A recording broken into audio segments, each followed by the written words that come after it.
Have you ever wondered if there really are people without a soul?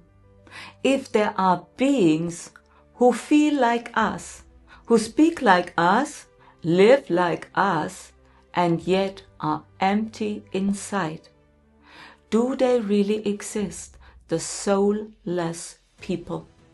Or is the truth much deeper, much more unsettling, and much more healing than it might seem at first glance?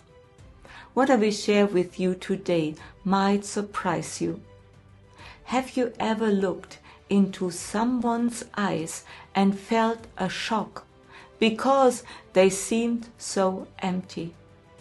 Maybe you sensed that someone was speaking, moving, but something was missing. Something alive, something real. What happens there? Are these people truly soulless? Maybe you have also heard of the so-called backdrop people, a term coined by the regression researcher Dolores Cannon through her deep hypnosis sessions. She spoke of souls that seemed more like stage settings, part of the scenery where the great play of life unfolds, but with a different inner dynamic than conscious souls. Edgar Cayce, the great seer of the last century, also hinted at this topic in his readings. He spoke of people who seemed separated from their souls because they had consciously or unconsciously lost their connection to their higher soul level. He suggested that there are beings where the connection of their own soul has become so faint that it can hardly be felt anymore, neither by themselves nor by others. But what does this truly mean? Are these people born empty? Or do they lose their connection along their way? And what exactly distinguishes an embodied soul that truly lives from one that merely functions? Maybe you are asking yourself, how can a human even exist without a soul? How can someone be inwardly empty, just a body that moves and speaks, that loves, that talks and functions, but no longer vibrates from within? Are they born that way? Or who has stolen the soul? Or are they more like bio-robots? The truth is, no human being is born without a soul. Every birth on this earth begins with a living, radiant spark of divine consciousness. The body itself is the expression of your energy.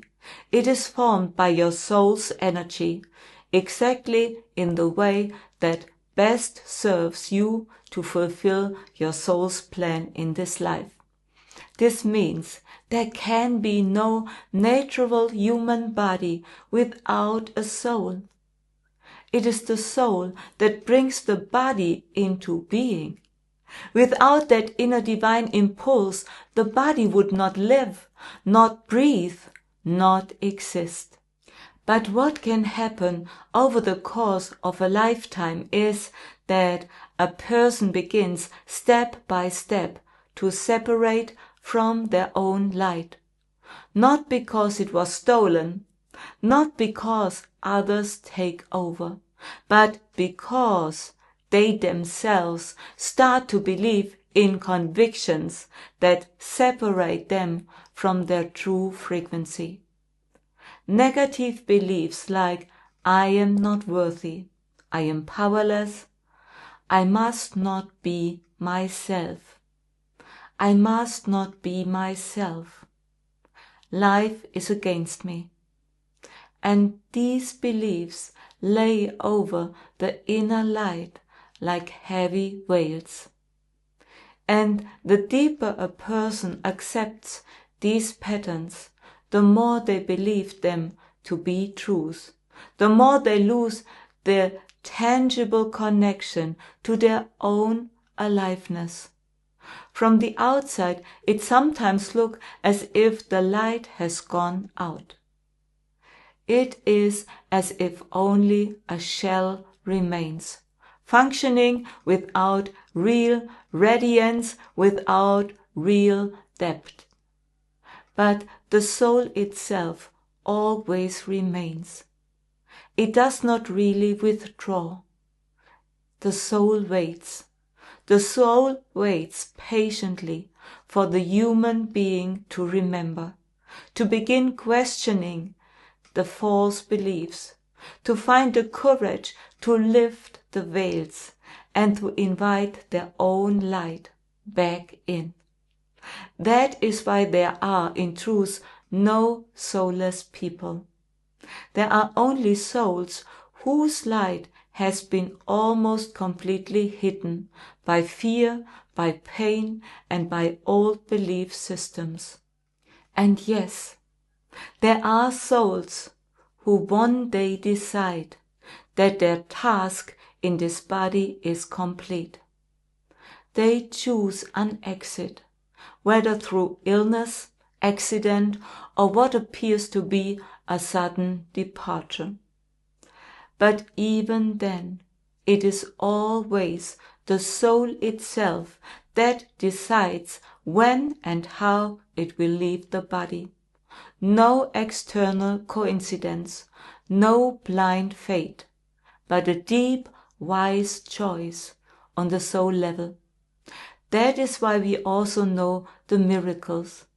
People who survive catastrophes, people who overcome accidents that seem impossible, because their soul power is greater than any outer circumstance, because their soul plan was not yet complete, because their inner decision to stay is stronger than any external danger.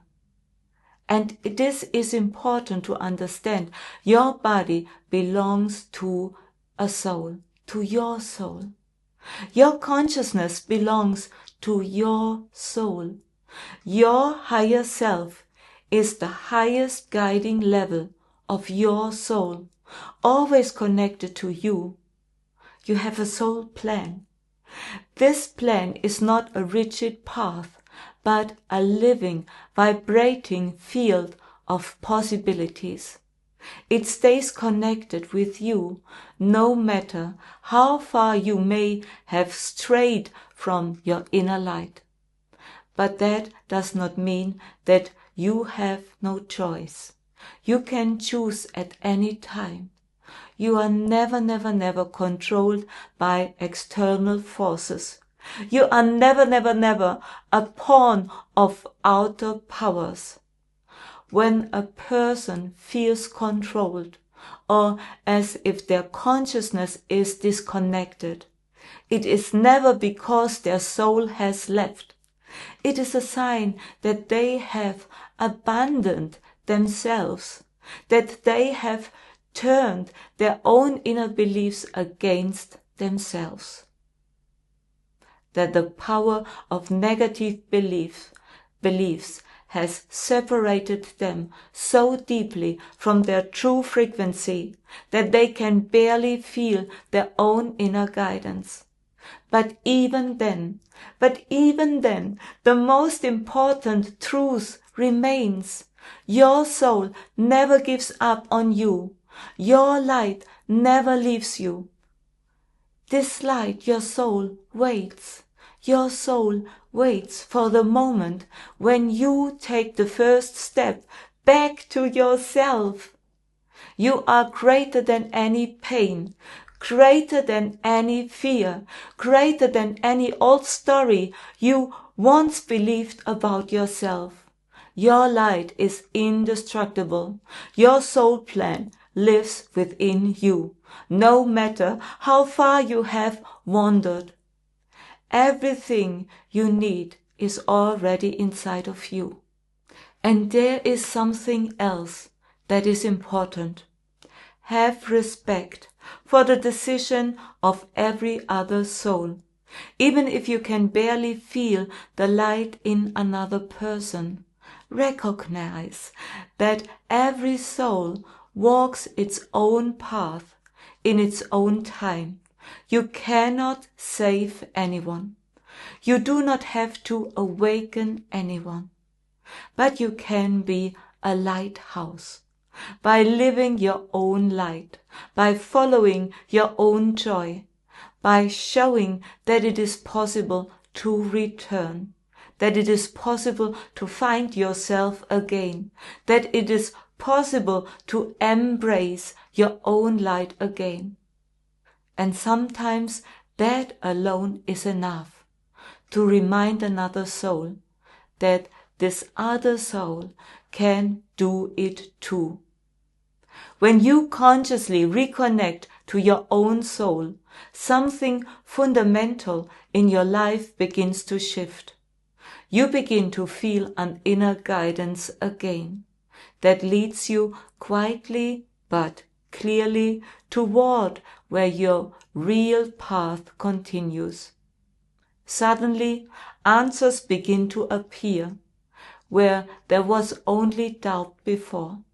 Clarity returns, and what often felt like struggle and endless searching now becomes a deeper inner knowing that carries you, even through difficult times. And something else begins to change. The more you allow your soul to flow through your life, the clearer your connection to your higher self becomes. Because your higher self is not separate from you. It is the highest, purest layer of your own soul, free from fear, free from old stories. The more you return to your true self, the clearer and more direct the messages from your higher self and your spirit guides will become. Not as foreign voices, but as your own inner knowing, your deepest truth. If you train this path consciously, if you learn to trust your soul's frequency fully again, you yourself will become a beacon for others, not by teaching them, but by radiating your truth, by becoming a living example that you return to your soul essence.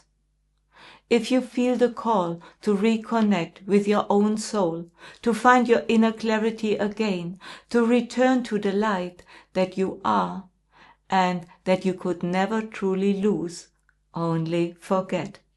And if you want to know more about how I can support you on this path, feel free to sign up for a free first call. We look forward to connect with you. Thank you so much for listening, and let your inner light shine. It is your right to do so, and this will change your life forever.